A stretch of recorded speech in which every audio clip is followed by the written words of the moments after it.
Sorpresa para sa mahal na ina. Episode 23. Order accepted!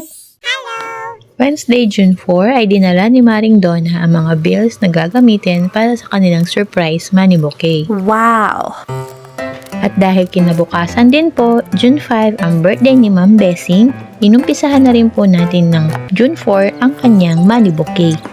Ang request ng ating client na si Maring Donna ay pabilog ang magiging hitsura ng kanyang money bouquet. Paalaala lang po, ito ay kaparaanan ni Mami Mau at hindi po kaparaanan ng mga eksperto. Matapos pong gawin ang money bouquet ay inumpisahan ko naman ang paggawa ng frosting para sa ating cake. At syempre, ang gamit po natin ay walang iba kundi ang pangmalakasang whip it ng Bakersfield.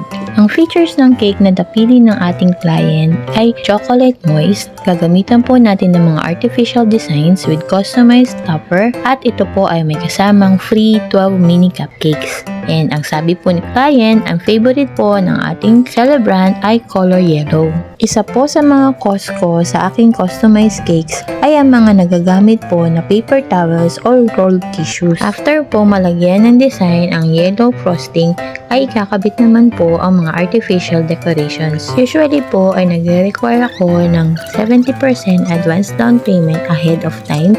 Ito po ay sa kadahilan ng para na-purchase ko na po online or dito sa aming lugar ang mga gagamitin. Kung sakaling hindi po available sa mga stores dito sa aming lugar, ay may order pa sa mga online stores. Sa videong ito po ay ahead na nag-down payment si Maring Donna kung kaya't ang mga accessories po ay nabili ko na ahead. Kaya po para rin tayo nagpapagawa ng bahay or anything sa mason or karpentero, may mga bagay po na ahead nila kailangan makanvas upang nang sa ganun malaman kung available sa hardware. Ganon din po sa pagbibake at decorate ng cake. Kaya mas in-encourage po ng mga bakers na ahead of time po ay nagpapabook na ang ating mga customers ng kanilang order. Dahil po, mayroon pong sapat na oras ng preparation at ordering para po dun sa mga design na prefer ni client. Pero syempre, may iba't iba po tayong kadahilanan kung kaya't minsan hindi po talaga maiwasan ang rush orders. Sa rush order naman po ay ipinapaliwanag natin sa client kung ano po yung mga available na pwede natin gamitin lamang or yung mga alternatives na pwedeng gawin para sa design. Kwentuhan tayo. Ang order na ito po ay nagmula sa aking kumparing si BJ na nasa abroad sa kasalukuyan. At ang nag-coordinate naman po ay ang kanyang misis na si Maring Donna. Makikita mo sa kanila ang excitement sa paghahanda ng munting sorpresa para sa kanilang magulang na si Nanay Bessing.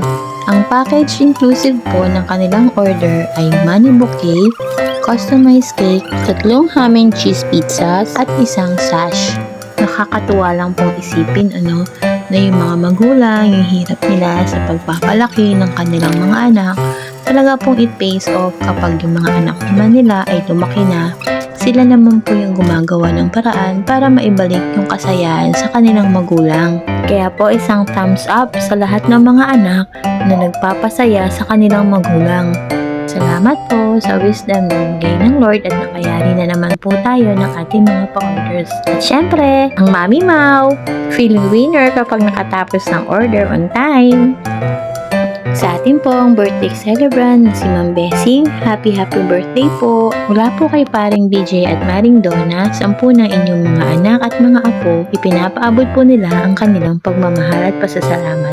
God bless, Ma'am! At nakalipas na naman ang isang productive na araw sa buhay na inyong Mami Mau na nagsasabing, araw-araw, sipag lang! Thank you for watching!